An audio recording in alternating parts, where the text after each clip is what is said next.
kijana. Kwa kijana, unapokosa utii, Mungu hawezi akakutumia. Kitu cha kwanza, utii. Nilikuwa najaribu kumwangalia Yesu kama kijana.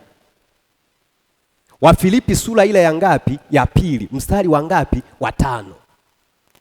Aiti, hebu tusaidie hilo andiko. Wafilipi sura ile ya 2 na ule mstari wa 5. Yesu kama kijana alikuwa na hii bidhaa ya utii. Pamoja na kwamba alikuwa ni mwana wa Mungu, alikuwa na mambo mengi ya kumhoji Mungu, alikuwa na sababu nyingi, lakini alibeba utii. Bidhaa ya kwanza, muulize mama kwenye familia, kijana anapokuwa na mtii baba, kijana anapokuwa na mtii mama, ile familia inakuwa na nguvu ya kumwamini hata kumwachia familia, ya kumwamini hata kumwachia mashamba, ya kumwamini hata kumwachia miradi. Vijana, sijui tunaelewana? Nimesema kitabu gani? Wafilipi sura ya 2 na ule mstari wa kuanzia ule wa 5. Inasemaje?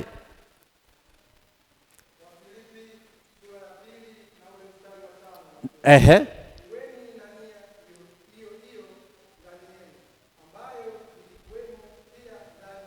Ndani ya Kristo. Ehe.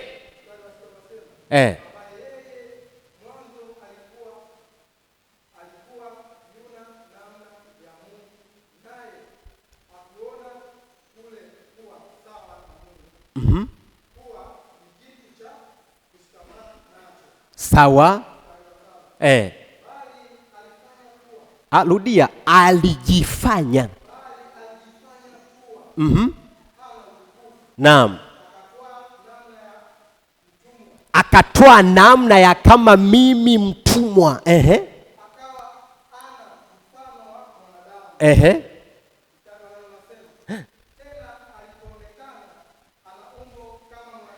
Kama la mwanadamu. Alijinyenyekeza, akawa mtii hata mauti. Naam, mauti ya msalaba. Huyu ni nani? Hebu usiseme Yesu, sema kijana Yesu. Tena kijana Yesu alipoonekana ana mwili kama wa kwako, anakula chakula kama wewe unavyokula, anachelewa wakati mwingine kwenda kazini kwa mazingira kama wewe. Biblia inasema kwamba akawa mtii. Kwa nini akawa mtii? Kwa sababu tunapotaka kuiona fahari ya kijana, tunahitaji tuone vijana walio watii. Watii. Unajua kwenye kutii kuna kuigiza. Wangapi wanajua kutii kwenye kuigiza? Kwamba natii kwa kuigiza. Sasa, asante. Wapo wanaojua mtu anaweza kutii kabisa kwa kuigiza. Yaani akaigiza kama mtu kabisa aliyetii, lakini sio ametii. Kwa hiyo utii unambebesha kijana hadhi. Hebu sema hadhi.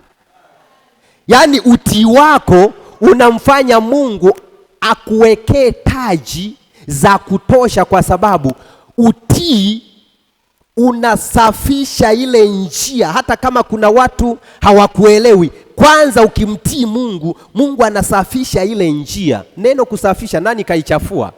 Kijana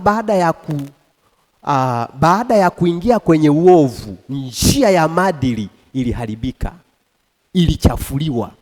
Wanachotaka kuzungumza manangu ni nini? Wafilipi nazungumza maneno magumu na mazito sana kwa ajili ya maisha yetu kama vijana. Mfano, fikiri umemaliza shule, umetoka chuo kikuu, una miaka pengine 23. Familia ndio sasa inaanza kukutegemea hapo. Ndugu wanaanza kukutegemea hapo. Halafu ghafla unakosa utii, unaanza kula madawa ya kulevya. Ghafla unakosa utii, unaanza kuwa mwizi. Ghafla unakosa utii, unaanza kufanya vitu vya ajabu, ambapo pale Biblia inasema hivi, jamani, kwa habari ya Yohana alifika hatua akasema kwamba ninawaandikia ninyi vijana kwa sababu mna nini? Mna nini? Kwa sababu mnalo neno linakaa ndani yenu. Mungu yumo ndani. Nataka niwaambie vijana ni wa msingi sana kwenye taifa.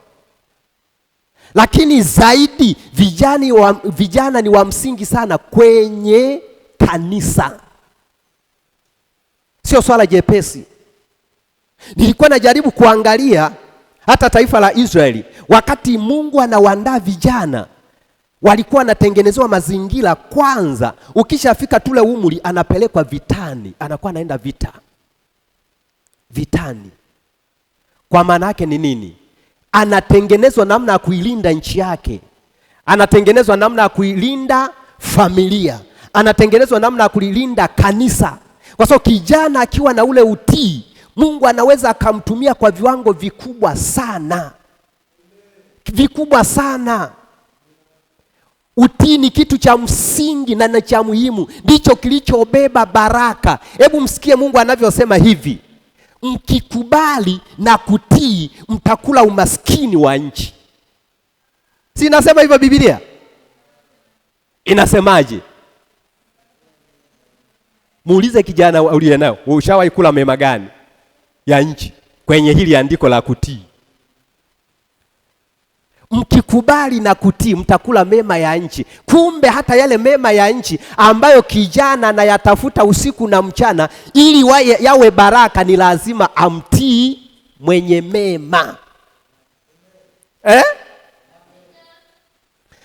Hebu muulize jirani yako, unapokuwa na smartphone unasomaga Biblia au unaangaliaga nini? Tena sasa hivi mambo yamekuwa ni ya ajabu sana sana sana.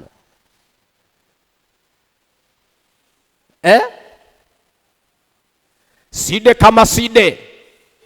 Huo umri ni wa mzee kweli? Anayeweza kusema side kama side, huo umri wa mzee kweli? Alafu mimi wanashangaa sana. Ukiuliza kanisani hawayajui haya. Hebu nipeni hizo simu. Kama hatutakutana naye side kama side. Yaani akishafika hapo atasema meno 40. Mwanadamu ana meno mangapi? Eti nimesema 48. Umeona? Yaani vijana wamesetiwa kwenye vitu vya ajabu ajabu. Muulize leo umesoma maandiko mangapi?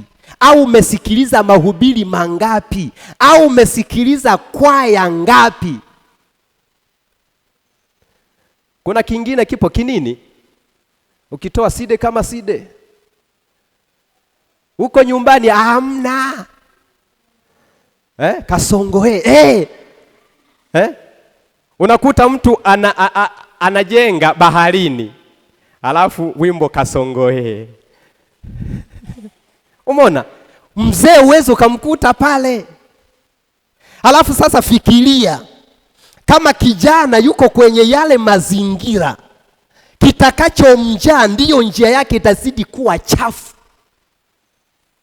Haujanielewa? Kwa tunapomwangalia kijana mtii, kijana ambaye amebeba fahari, na yule kijana anayejua kabisa kwamba ni kweli kuna wakati Mungu alinivumilia, nilikuwa nafanya watu wananitumikia. Ndiyo, kwa mfano kuna wakati mama alikuwa ananinyonyesha, kuna wakati mama alikuwa ananivisha, kuna wakati mama alikuwa ananilisha. Sasa kwa sababu mimi sasa hivi ni kijana, ni wakati wa kumlisha mimi. Ni wakati wa kumlisha, ni wakati wa kumvisha. Kwa nini? Unaanza kumwambia Mungu, ujana ni kuonyesha ufahari wa Mungu. Kanisa tumefika hatua hapa, nataka niwaambie tuna vijana wazuri mpaka hivi ninavyozungumza makanisani, lakini ni wachache. Vijana. Tuna vijana wazuri sana wanapenda mpira kuliko kupenda huduma. Tunao makanisani. Wengine wana majina mazuri lakini ukienda kule uwanjani wana majina yao. Muulize kijana mwenzako kwamba mnapokuwepo kwenye na timu yako una jina gani? Muulize. Acha niwaambie, uwekezaji wa Mungu uko kwenye eneo la ujana. Unatii kiasi gani? Ninatii kiasi gani? Utii. Hebu mwambie jirani yako utii. Hivi tunapozungumza neno utii tunamaanisha nini? Utumwa Tunapozungumzia utii tunamaanisha utumwa Kuumizwa Utii ni kiwango cha kukubali kufanya unalotaka kuamuliwa hata kama unahisi haliko kwenye uwezo wako.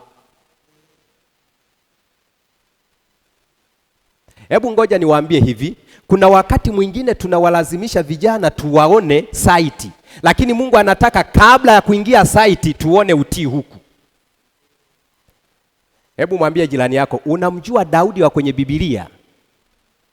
Kabla hajakutana na Goliati, alikutana na dubu, alikutana na simba, alikutana na wanyama wakali.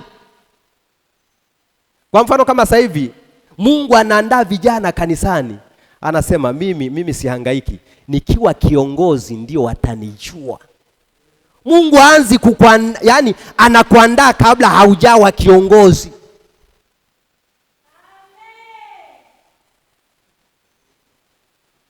Yani mchungaji hana timu, aniweke mimi aone. Kabla ya kuwekwa kwanza, Daudi anasema, Bwana wangu Sauli kama kijana ambaye Mungu pia ni miongoni anawaona vijana katika taifa la Israeli. Ni kweli sikuwepo kwenye maeneo ya safu yako ya maongozi, lakini wakati nikiwa na ile mifugo ya baba nilihudumia kama kijana. Dubu wakija na wakamata na waua. Sasa nimeandaliwa, niache niende nikamwone huyu Goliati. Vijana wangapi wanapambana kuondoa Goliati kwenye nyumba ya Mungu? Eti watumishi wa Mungu, vijana wangapi? Yaani anamuona kabisa Goliati anapambana kanisani, wala anasema mimi sina uwezo. Huyo Goliati atatolewa na mzee wa kanisa, yule Goliati atatolewa na askofu, yule Goliati atatolewa na wana maombi, yule Goliati mimi hata simuwezi.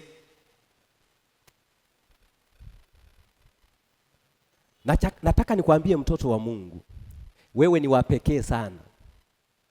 Fahari ya kwanza, utii. Ndio maana Yesu alifanikiwa, pamoja na kwamba alikuwa ameubeba mwili huu. Kuna wakati Biblia inasema kwamba alifika hatua akawa katika mazingira magumu sana ya kumuuliza Mungu, kweli mimi ni kijana, lakini mbona mazingira ni magumu? Biblia inasema kwamba kwa sababu wewe ni kijana, Mungu akamtuma malaika akamtia nguvu na akasema, yes, naendelea kupambana. Kijana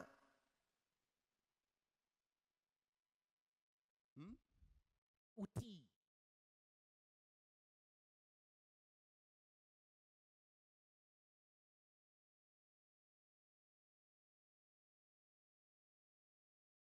Goliati kwa maneno walionayo sio neno la Mungu. Lakini yeye Daudi anasema kwamba mbali mimi ninakujia kwa neno la Bwana wa majeshi uliyewatukana Israeli. Kwa neno la Bwana. Ile Bwana sio ndogo, ni kubwa.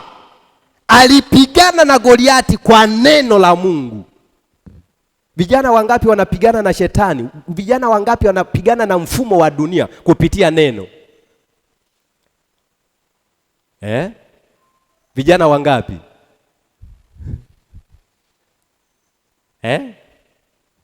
Wachache. Hatua ya fahari ya pili ya kijana ni mtu wa neno. La nani? La Mungu. Unamwelewa Yesu kama kijana, Mathayo sura ya 4. Wakati anaongozwa na Roho nyikani kwenda kujaribiwa. Lililomsaidia kama kijana lilikuwa ni nini? Ni pambio la kanisani? Au msimame? Msimame. Yesu alimshinda shetani kwa neno la nani? Kwa kusema imeandikwa. Leo hii vijana wangapi ambao wamebeba fahari ya Mungu kwenye maisha yao kama neno? Ukibeba fahari ya Mungu kama neno, acha nikwambie, dunia unaanza kuiambia, mkitafuta vijana kote na mimi nipo kwenye kazi. Na Mungu anasema kwamba ili niweze kuponya nchi, ili niweze kuponya familia, hulituma neno langu ili lipate kuwaponya na nini? Kijana akiwa na neno.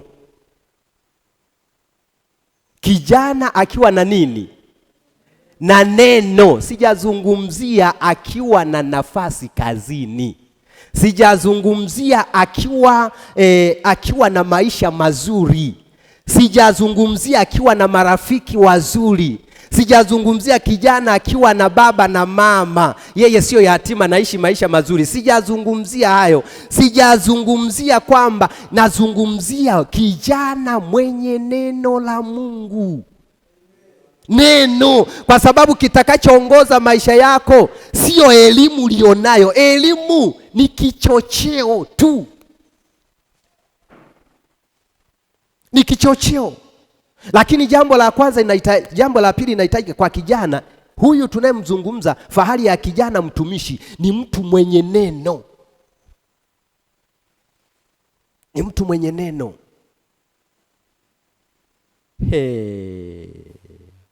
Hebu mwangalie jirani yako. Mwangalie jirani yako. Mwambie hivi, Yusufu alienda ikulu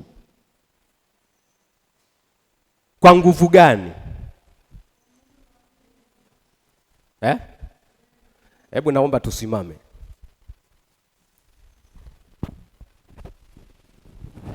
Yusufu alienda ikulu kwa nguvu gani? Wakati alipokuwa na lile neno lilimsaidiaje? Kutafsiri ndoto.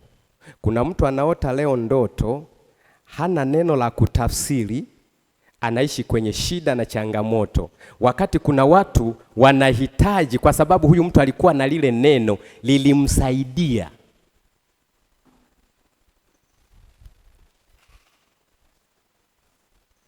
Neno katika Wakolosai linasemaje? Na likae kwa wingi. Ningetamani tusikia neno la Mungu na likae. Lakini kinachotaka kunivuta leo kumuona Yusufu aliweza kufanikiwa kwenye eneo la kulifuata neno. Wakati mfalme anasema kwamba tupate wapi mtu kama mwenye roho wa Mungu. Ukisikia roho wa Mungu anakula neno. Roho wa Mungu anaishi kwa neno, hakai tu kwa mtu mzembe. Roho wa Mungu anaishi kwa neno. Vijana wangapi tuna neno?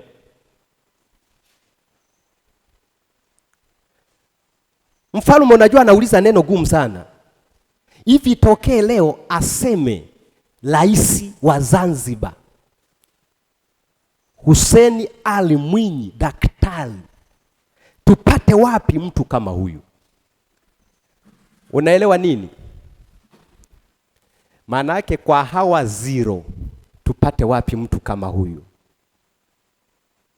Lakini anakuja kwenye eneo la watu wanaomjua Mungu, kwa walokole wana neno, lakini hili limejaa. Tupate wapi mtu kama huyu? Sijui kuna mtu ananielewa?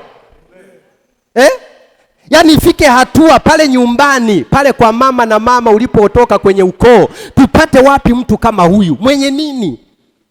Sio mwenye Biblia, mwenye neno. Yaani limetoka kwenye kuitwa Biblia, linaitwa neno. Mfalme hili neno alilizungumza katika roho, japo alikuwa hamjui huyu aliye na mahusiano na nani? Na Yusufu. Vijana wengi hawana neno. Wamebaki tu kusema, unajua sisi kanisa letu siku hizi linaabudu kiustaarabu. Unajua sisi wakati mwingine anafika tu anasema, unajua sisi likitokea kuna mshirika mmoja alikuwa amepata changamoto, alikuwa sio mshirika wangu, nikamtembelea tu, nikawa namtia moyo. Akafika hatua akasema, mchungaji, kwa kweli pamoja na kunitia moyo, lakini namshangaa Mungu aliyoko kanisani kwetu. Kwa nini? Yaani mchungaji akikuwekea tu mguu unaanguka huko. Kwa nini asikuwekee neno? Kwa nini anakuwekea mguu?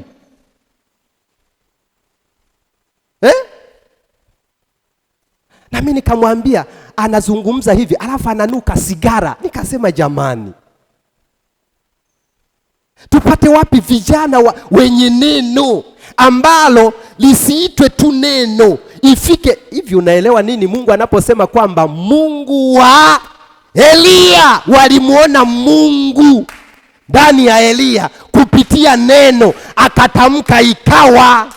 Nazungumza na vijana ambao wanahitaji wafanikiwe kwenye neno. Neno kulifuata ni gharama.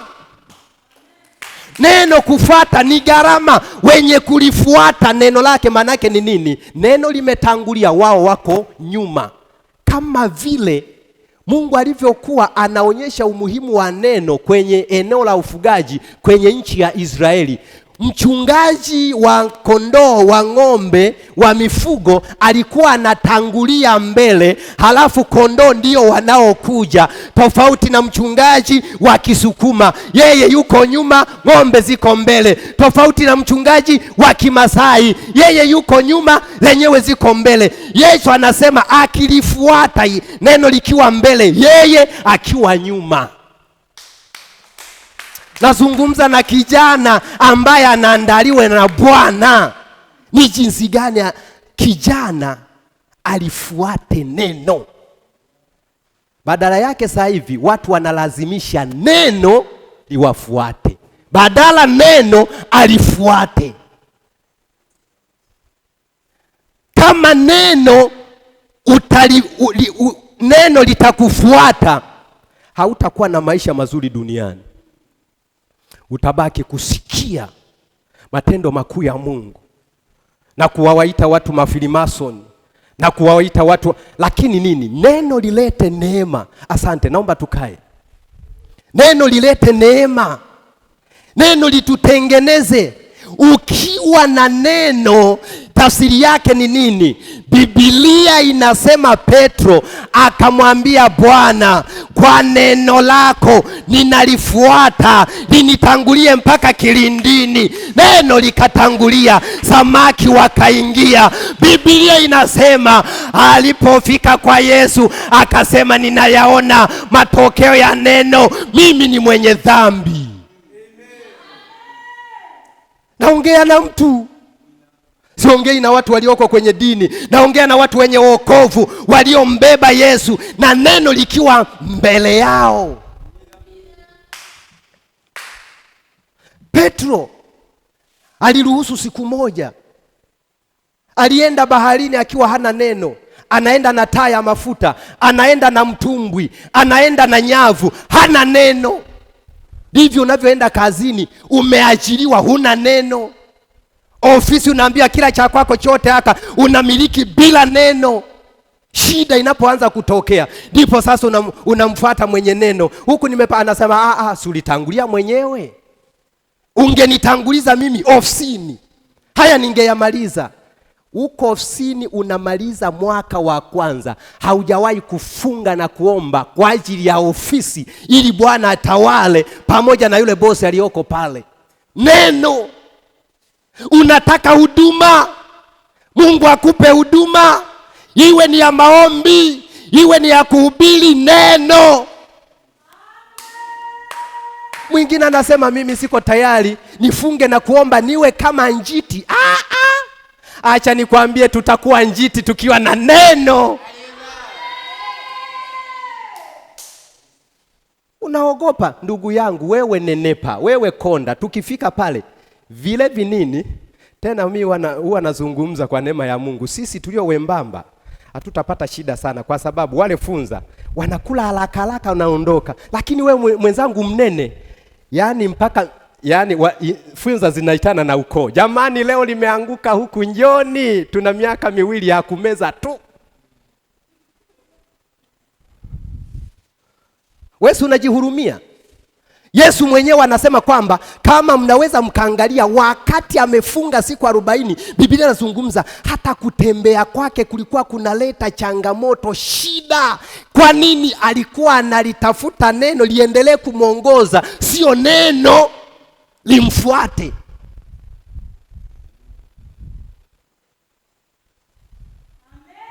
Naongea na vijana watumishi wa Mungu. Ili uwe na sauti kwenye familia, naongea kwa neema ya Mungu. Sauti haitokani na wanavyokupenda, neno lenyewe.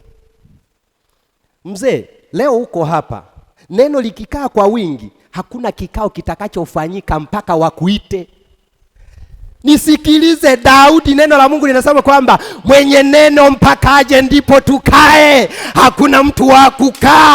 Samueli anawaambia watu, umewaleta Yese watoto wako wote hapa, lakini sijamwona mwenye neno. Anatakiwa mwenye neno aje. Kanakuja kajamaa kamevaa viatu namna hii,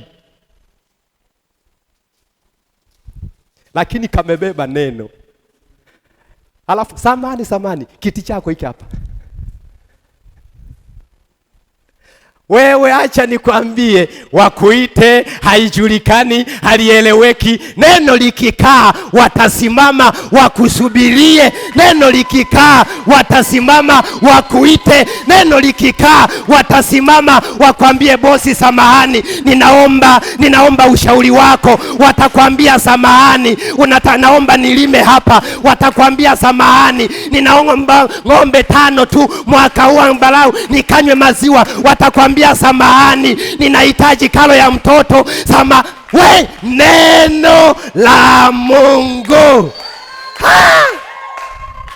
Yaani kuna kijana anahangaika, lakini neno la Mungu ndilo likitangulia maisha yako, halafu wewe ukilifuata.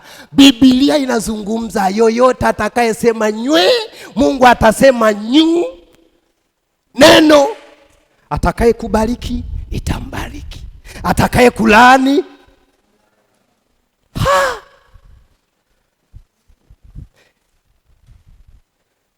unalifuata neno au neno linakufuata?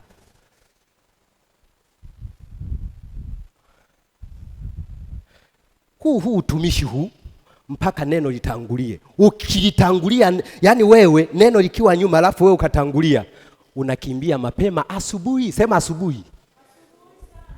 Tena na chai bado ya moto, unakimbia.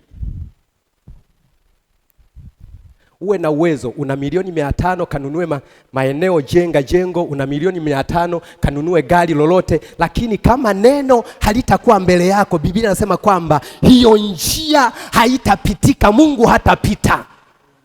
Tafuta neno.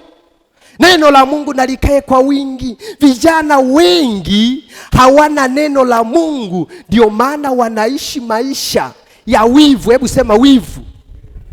Mwenzio kama hivyo amekaa amependeza, unaumia. Hebu muulize jirani yako, pressure yako ni ya kushuka au ni ya kupanda?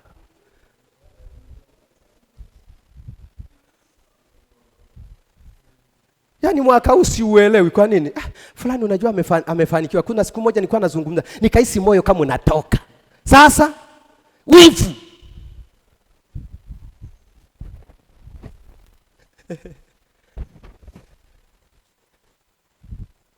Pale kanisani ukimwona mfanyakazi mwenzio anapendwa sana na bosi kwa sababu ni mtu mwenye bidii, ni mtu mwenye ushauri mzuri, anasema yani huyu simpendi. Kwa hiyo halafu unashangaa wivu.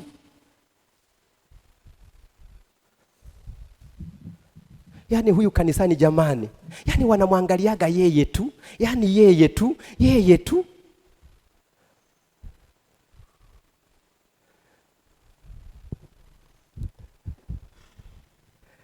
Mwambie hayo mawazo hujaanza nayo wewe. Yusufu alipendwa, alikuwa na neno. Akapendwa na Mungu mpaka na babake, akamshonea nguo ndefu. Ndugu zake akasema sasa huyu tunataka tumuonyeshe.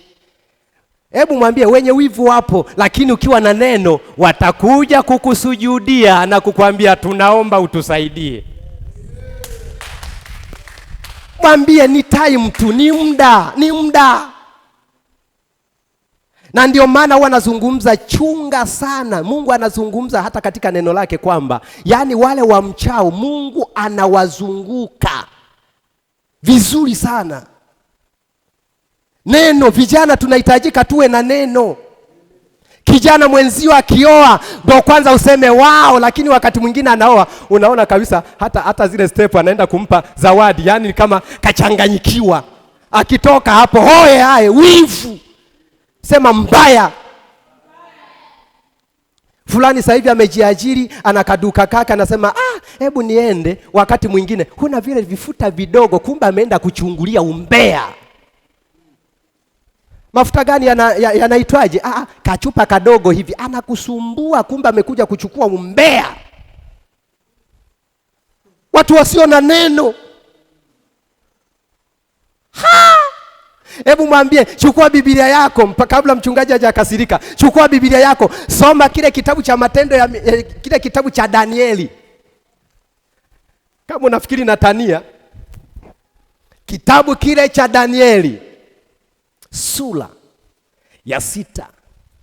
Wenye neno wanapendwa na kupewa nafasi. Ukipewa nafasi mwambie Mungu asante, kwa sababu na hiyo nafasi inapiganiwa. Ili ukae lazima uwe na neno. Danieli sura ya 6. Ningepata msomaji mzuri hapo. Danieli sura ya 6 mstari ule wa kwanza.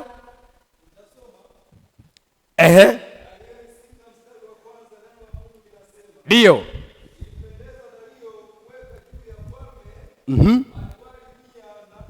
Mia na 20. Sawa? Tumia maiki. Ndio. Yes. Hallelujah. Yes. Nitasoma.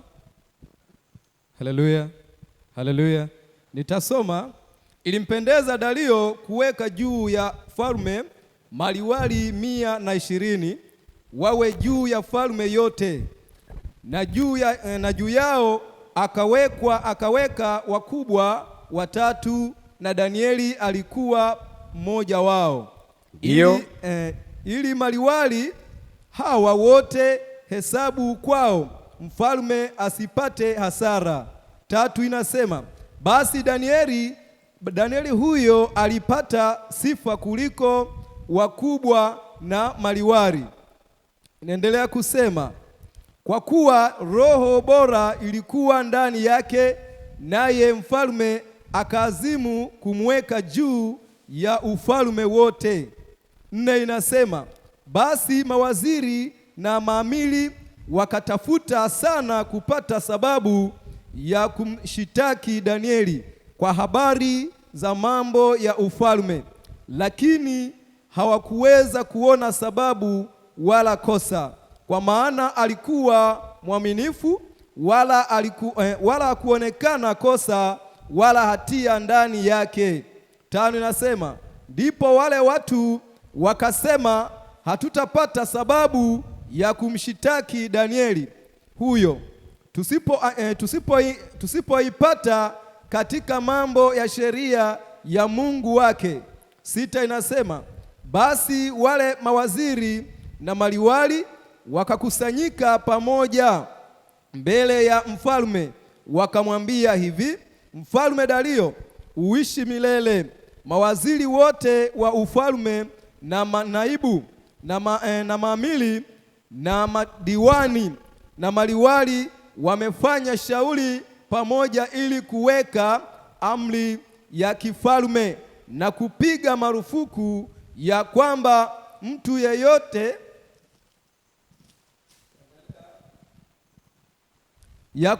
yeyote atakayeomba dua kwa Mungu awaye yote au kwa mtu awaye yote katika muda wa siku 30, ila kwako mfalme atatupwa katika tundu la simba. 8 inasema Sasa mfalme, piga marufuku ukatie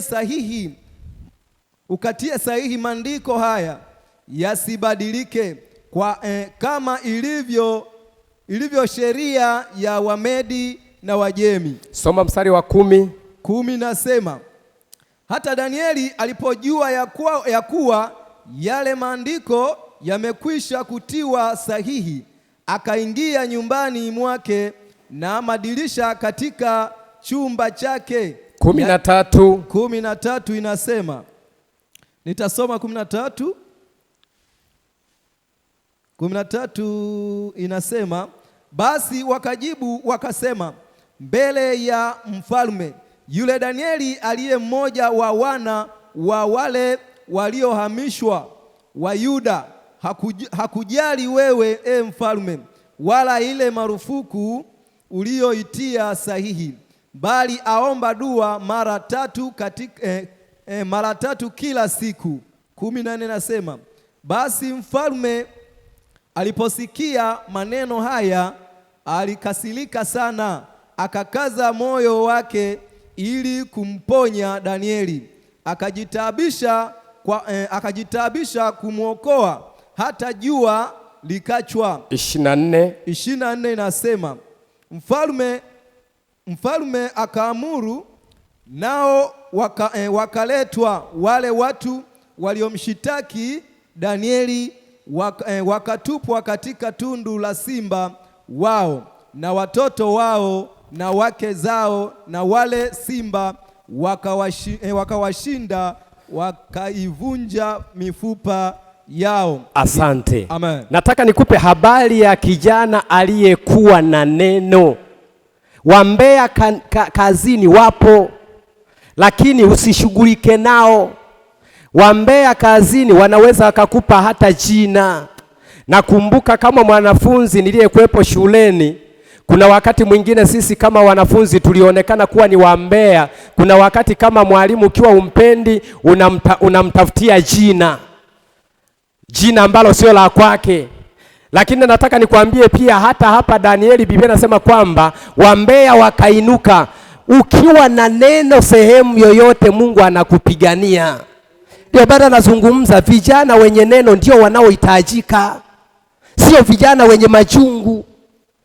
Ndio maana wakati mwingine hata kazi sasa hivi zimekuwa changamoto. Miaka ya nyuma, miaka ya 80, miaka ya 90 kurudi, walikuwa watu wanaotafutwa waliookoka. Leo wanatafutwa waliosoma.